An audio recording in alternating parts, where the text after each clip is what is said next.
Programme میں خوش آمدید ناظرین. آج کے دن میں ہونے والی بہت اہم ڈیولپمنٹس کے قانونی اور آئینی پہلو کیا ہیں, آنے والے دنوں میں کیا ہو سکتا ہے. جیسا یہ بتائیے گا کہ اب توہین عدالت میں سزا پانے والے جو وزیر اعظم ہیں, چونکہ بطور ممبر وہ ڈسکوالیفائی ہوتے ہیں تو ظاہر وزیر اعظم بھی نہیں رہ سکتے.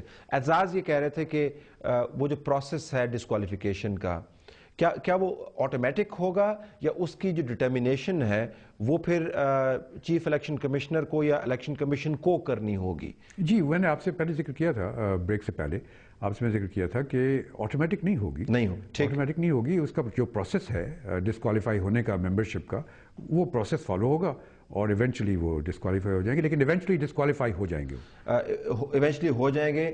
تو عدالت سے نکلنے کے بعد عین ممکن ہے کہ یہ وزیر اعظم یا ان حالات میں کوئی بھی وزیر اعظم مجرم بن جائے, لیکن جب تک الیکشن کمیشن فیصلہ نہیں کرتا حتمی, جو کہ آپ کے خیال میں ہونا ہی اگر کنوکٹ ہو گئے, تو وہ پھر بھی وزیر اعظم کے طور پر کام کرتا رہے گا.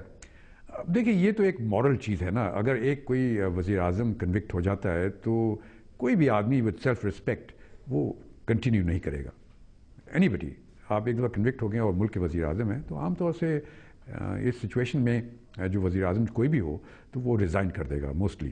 کیونکہ اخلاقیات ہمارے سیاسیات میں ایک اتنے اکیلے پن کا شکار ہیں کہ اگر ہم اخلاقیات کو پرے رکھ کر ٹیکنیکل بات کریں صرف, تو کیا وہ ممکن ہوگا؟ جی ممکن ہے, پاسبل ہے. جب تک کہ وہ ایکچولی ڈسکوالیفائی نہیں ہو جاتے تب تک ہی کین کیری آن. اچھا, اگر 7 رکنی بینچ کے اوپر ہم تھوڑی سی بات کرنا چاہیں گے, دائرہ اختیار اس کا کیا تھا؟ کیونکہ آج ہم بہت ساری باتیں سن رہے تھے کہ بینچ نے یہ کیوں نہیں کیا, بینچ نے وہ کیوں نہیں کیا.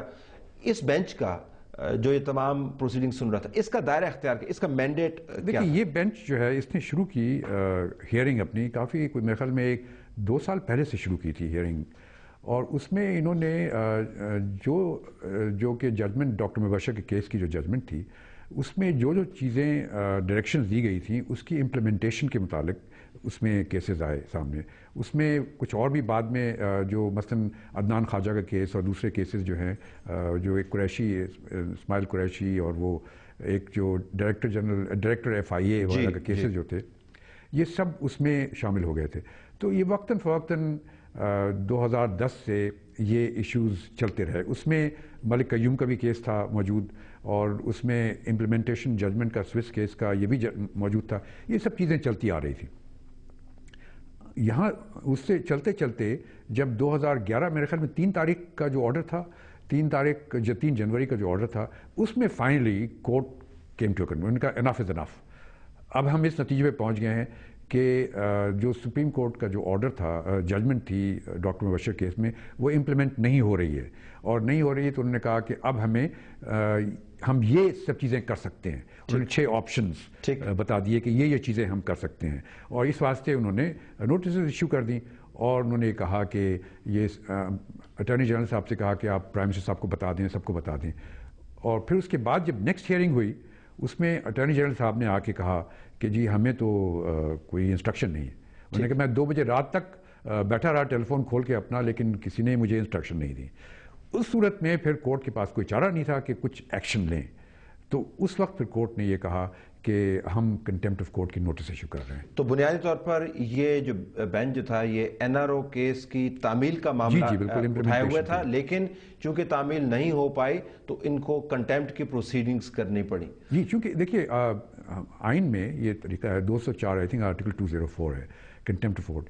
اگر کوئی تعمیل کورٹ کے آرڈر کی نہیں کرتا تو اس صورت میں وہ کورٹ کی کنٹیمپٹ ہوتی ہے, یہ اس میں لکھا ہوا ہے.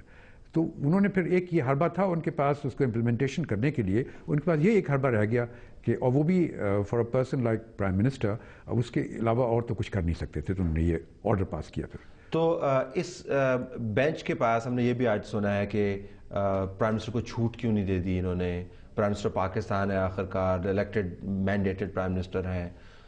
کیا اس آئینی اور قانونی طور پر یہ بینچ پرائم منسٹر کو چھوٹ دے سکتا تھا؟ میں ایک عام سا لفظ استعمال کروں, پتہ نہیں آئینی اس کی وقت کیا ہے, چھوٹ دے سکتا تھا؟ آپ ایک دفعہ جب انہوں نے کنٹیمپٹ آف کورٹ کی نوٹس ایشو کر دی تو ایک ہی طریقہ تھا چھوٹ کا, اور وہ یہ تھا کہ اگر پرائم منسٹر صاحب کھڑے ہو کے کہتے کہ ٹھیک ہے جی میں نے ابھی تک نہیں کیا, مجھ سے غلطی ہو گئی, کورٹ سے معافی مانگ لیتے, مجھ سے غلطی ہو گئی, اب میں کل ایشو کر رہا ہوں لیٹر، تو ان کی چھوٹ ہو گئی ہوتی، آگے اس کے کوئی علاوہ کارروائی کوئی نہیں نہیں تھی، اس کے علاوہ اور کوئی کارروائی نہیں تھی۔ یہ کہا جا رہا ہے کہ پرائم منسٹر صاحب کو جو حکم دیا گیا تھا تعمیل کا، اس کا ایک حصہ یعنی سوئس اتھارٹیز کو خط لکھنا، وہ ناقابل عمل تھا، کیونکہ آئین کی ایک پروویژن جو استثناء کی پروویژن ہے وہ سپریم کورٹ کے حکم کی تعمیل کی پروویژن کے بالکل سامنے کھڑی تھی۔ سپریم کورٹ کہہ رہی ہے کہ آپ کام کریں، آئین کہہ رہا ہے آپ یہ کام نہیں کر سکتے۔ کیا پرائم منسٹر صاحب کے پاس گنجائش تھی کہ خط لکھتا؟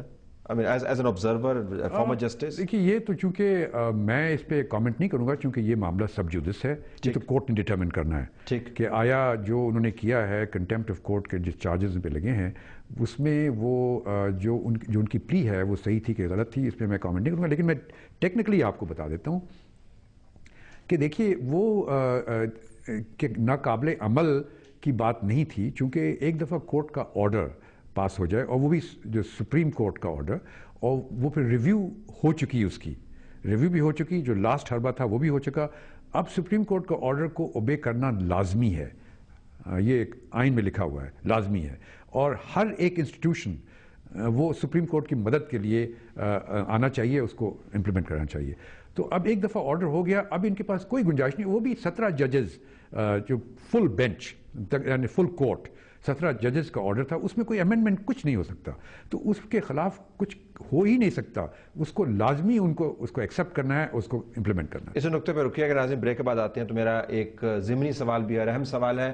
ہم آئینی معاملات جس کے اوپر ظاہر ہے ہمیں گرفت نہیں ہے، جسٹس صاحب سے پوچھ رہے ہیں اور واضح الفاظ میں جوابات ان سے لے رہے ہیں تاکہ آنے والے دنوں میں جو بحث ہو رہی ہے اس میں حقائق اور اچھی آئینی تشریح کہیں گم نہ ہو جائے۔ Stay tuned.